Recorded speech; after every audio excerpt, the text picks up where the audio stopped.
it seems that this kind of information ought to be made known to those individuals who are talking about a new era in terms of moving beyond where we are and opportunities and et cetera. And I think Congress, we have an election that's scheduled here.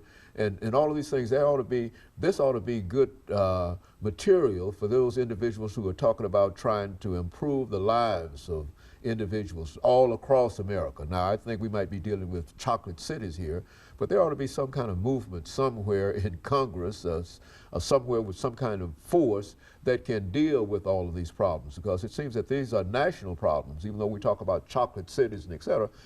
As the chocolate cities go, I would imagine as America would go too. Would not you say that?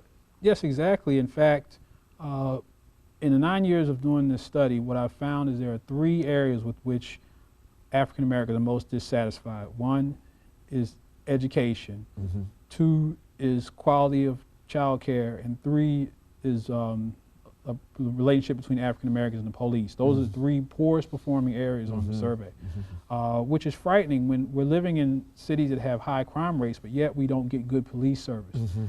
Then the last 2 both have to do with our children, which are our future, child care and education.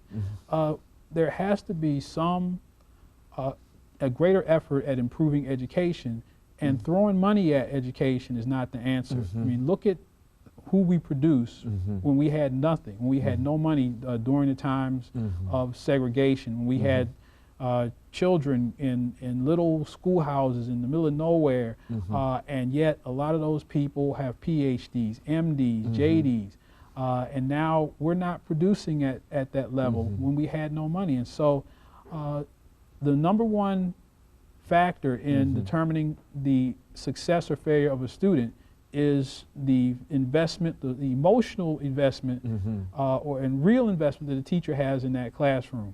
And apparently must not be happening today. I'm not going to say anything bad about teachers. Maybe they're handicapped, maybe they're in a position where they can't. But I think, where do our children spend the most time in these cities? At school. And that's where they are the most of the time. And that's where we lose our black males, is in school. They go from school to special ed to prison.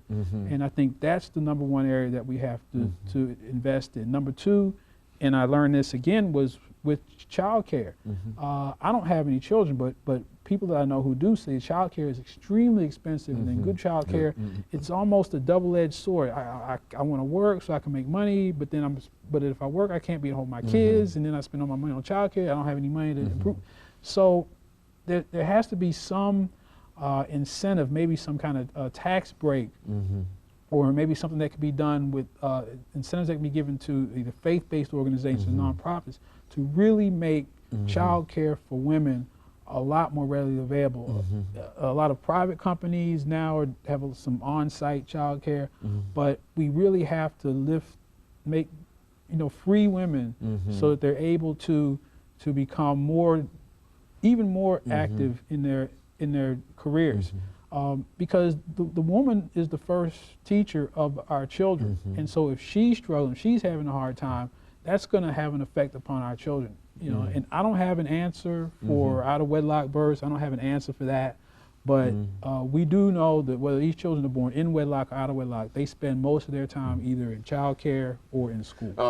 Dr. Padgett, let's see if you can give us an answer to this. Do you think that it would be cost-effective if the government and private agencies moved into these cities and attempted to deal with some of these problems? Would that be cost-effective? Yeah, I think that if we're willing to invest, $80,000 a year to imprison somebody, then we could, invest half of that, or even and send somebody to college for 4 years.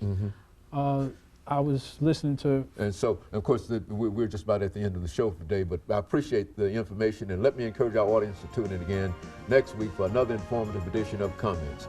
Thank you, and good morning.